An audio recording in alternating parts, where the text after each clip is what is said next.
Howdy. Uh, Happy 4th. I had another 13-hour shift at work, so again, just sitting out in the sun today. It's a little later today than normal. I try to get early morning sunshine because that's supposed to increase your serotonin levels and make you produce your melatonin at the proper time so you can fall asleep properly and get a good night's rest. And I can say that I have been getting much better sleep since I started this, but last night I got some amazing sleep, and I will talk about that at the end of the video. But it's about 3:45 right now, so I might get a little bit of a burn from this one because they say the worst time to get a sunburn outside is between 10 a.m. and 4 p.m. I need to look a little deeper into that because I'm not sure how that applies to the rest of the year. My gallon of water per day challenge is going well. I'm on day 8.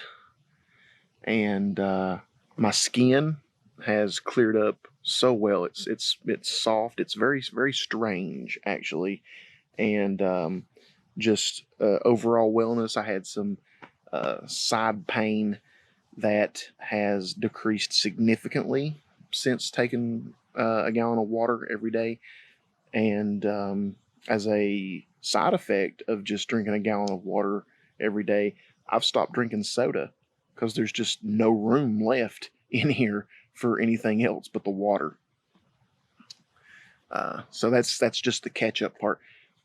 The meat of today's off-the-cuff video is about self-control. So the day before yesterday, I had my first successful full day of eating a ketogenic diet. I know that I mentioned in yesterday's that I had lost 195 pounds before on the keto diet, and that's why I wanted to go back to it. And, last night work was rough. It's been rough all week. Hopefully it's going to lighten up next week. Something's got to give there before I break. But yeah, so I did pretty well. I got up yesterday. I had my keto coffee, went to work. For lunch, I had some ketogenic cookies, which it's not the best thing to have because they're made in a lab essentially. But they were keto. They only had, I think, of all the cookies I ate, I only got about 12 carbs out of it, net carbs, and got a good deal of fiber, so that was pretty good. But as the night wore on, and I got just more and more defeated, more and more tired, eventually, my store manager offered me a cheeseburger that she had brought with her from home. And at first, I was going to decline it. And then I said, on second thought, I need to eat something. It's been a while since the last time I ate. The cheeseburger will be fine. So she gave me the cheeseburger, and I took the bread off of it. And I ate the patty and the cheese, and it was delicious.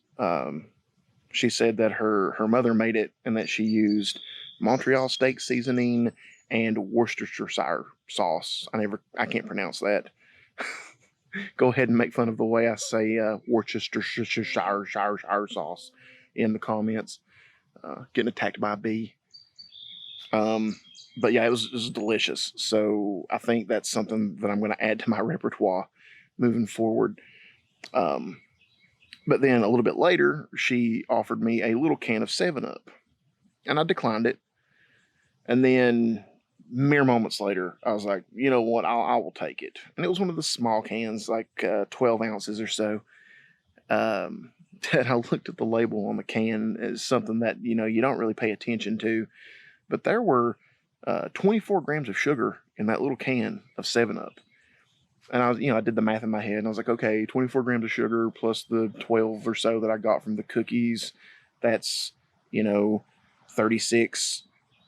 That's not bad. I'm trying to stay under 30 a day, 30 carbs a day. And okay, so I drank the 7-Up.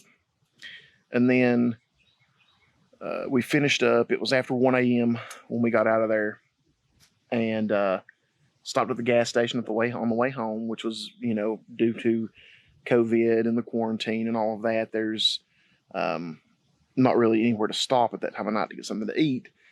And the night before, I had found these little beef and cheese sausage things in their cooler section that are way more substantial than like the packaged beef jerky, beef and cheese that you can get. And that was my goal. I was going to get those. And I did. I went and I got 2 packs of those. And I walked over to the beverage cooler, and I was looking for a Sprite Zero, a Diet 7-Up, Diet Crush, just because I didn't want to drink caffeine at that time of the night, because it was just going to destroy any sleep that I could possibly get, which I didn't think at the time was going to be any because of how sore I've been. But again, I'll mention that at the end of the video. But they had no diet caffeine-free drinks. And I said, well, that's okay. I will just get a bottle of water. But I didn't. Instead, I said, no, I want something with flavor. So I got a Peach Crush, which had like 76 carbs in it. And on the way to the counter, I walked past the little shelf that had like homemade candies on it.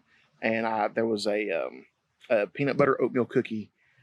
And I said, well, I'm already drinking the soda. I might as well get the peanut butter oatmeal cookie. So I got the peanut butter oatmeal cookie. And I ate that, the 2 packs of beef and cheese sticks, the Peach Crush, and the peanut butter oatmeal cookie on the way home. And I didn't track my calories, which is probably something I should start doing.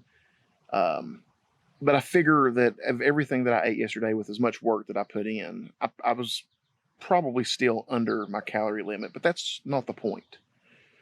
Now, you can lose weight doing pretty much anything. It is essentially as simple as calories in, calories out. But I had decided that I was going to adopt a particular eating style because it had worked for me in the past. So I had established a rule for myself that said I was going to eat keto. So last night, I could have ate keto. I still had water left in my gallon jug when I was offered the 7-Up. I took the 7-Up.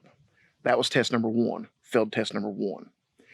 And then on the way home, I could have just gotten a bottle of water and the 2 packs of beef and cheddar, which would have been more than enough to fill me up and take care of me. But I didn't. I got the Peach Crush and the oatmeal cookie to go with them. So I failed test number 2. Now, I'm not going to be hard on myself. This was day 2. Rome wasn't built in a day. I'm not going to be able to magically change every bad habit that I have like that. So, this brings me back around to the concept of self-control and self-discipline. What self-control and self-discipline boil down to is essentially having the ability to tell yourself no because you are breaking one of your own rules. I understand the urge to be rebellious against something that someone else is making you do, right? But you're the one who set the rules. So when you're breaking the rules, the only person you're undermining is yourself. Now, the thing about self-control and self-discipline, also, they're basically a muscle. You have to work on them. You have to build them up. That's why I referred to the 7-Up as test 1 and the Peach Crush oatmeal cookie as test 2. Because life will always be testing you. Life will always be checking to see if you've been working on your self-control, if you've been working on your self-discipline. And one of the first steps to building stronger self-control and self-discipline, I believe anyway, is to develop the ability to recognize these tests. So real quick, I want to share with you a very simple way to help bolster your willpower, to help you with your self-control and your self-discipline. And all you have to do is breathe. There are several scientific studies. You can find them on Google. Just Google, let's see, what was it? Oh, it was something along the lines of variable heart rate. Variable, all day your heart's beating, right? And what you want in a healthy person is for your heart rate to not be constantly the same. Sometimes it needs to be elevated, sometimes it needs to be lowered. And the thing about self-control and willpower is it has been directly correlated with the peak of your heart rate. So when your heart's going faster, right? When you're faced with a decision, when the brain starts flooding with dopamine and all that stuff, and you have to decide between eating the thing that tastes good or eating the thing that's healthy for you, it makes, it all boils down to physiology. Your heart rate goes up and it becomes more difficult to say no to that thing because you're excited. You get excited about it. And this applies to everything. It's fight or flight, and in some cases that's fine. If someone comes at you with a meat cleaver, your brain says run, and your body takes over, and you need to run. But when you're confronted with a large chunk of cake, and your brain says eat that shit, and your body says, your stomach starts grumbling and it goes, oh yeah, we need to eat that shit. That's when you need to pause and to plan. So the best way to do that is with breathing. You need to bring your heart rate back down so that your brain can take back over for your greedy, give me what I want, give me what I want, give me what I want body. So just take a couple of seconds, breathe in for a 10 count, breathe out for a 10 count, and just do that for a little bit. And you should find it easier to say no to the thing. It's not giving you willpower, it's not building your willpower, it's just reinforcing your willpower. So, real quick, just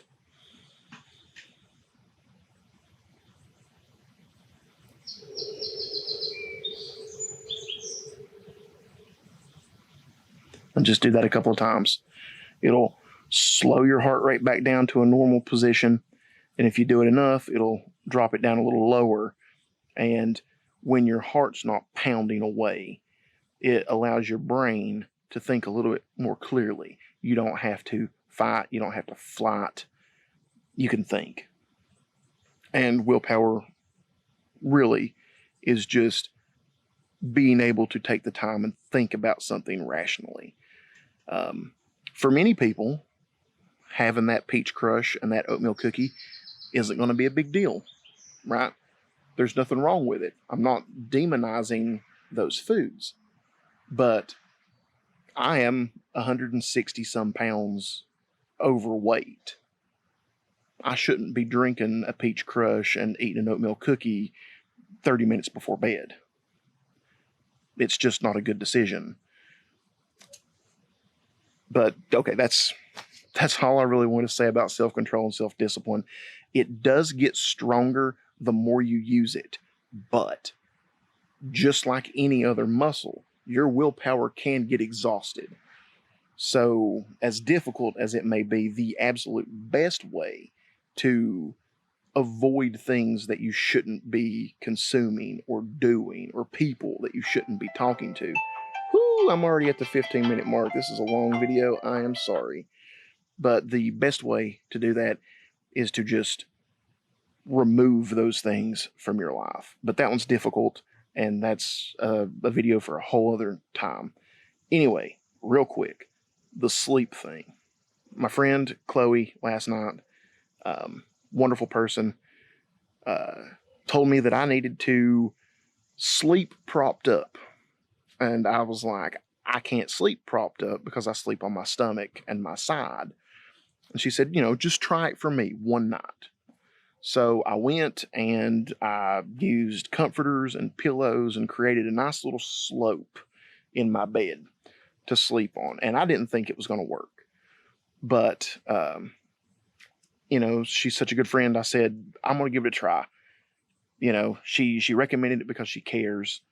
So I did that, and it was fantastic. I got up one time out of 7.5 hours to use the bathroom, and I didn't toss or turn. I didn't move once during the time that I was actually asleep. I got great sleep. I woke up and didn't feel like I had been beaten to death, which was fantastic. And I even had minimal problems out of my side pain that I've been having, and the sleepiness in my hands from the carpal tunnel and stuff from working too much with my hands and fingers lately wasn't there. So if you're having trouble sleeping, if you can't get a good night's sleep, try sleeping propped up. I'm going to try it again tonight. Hopefully it keeps working. I'm at least going to give it 7 days, because last night I was exhausted. That might have been why I was able to fall asleep on my back. I don't know, but I'll let you guys know in the future. So happy 4th of July. Go forth and be good humans.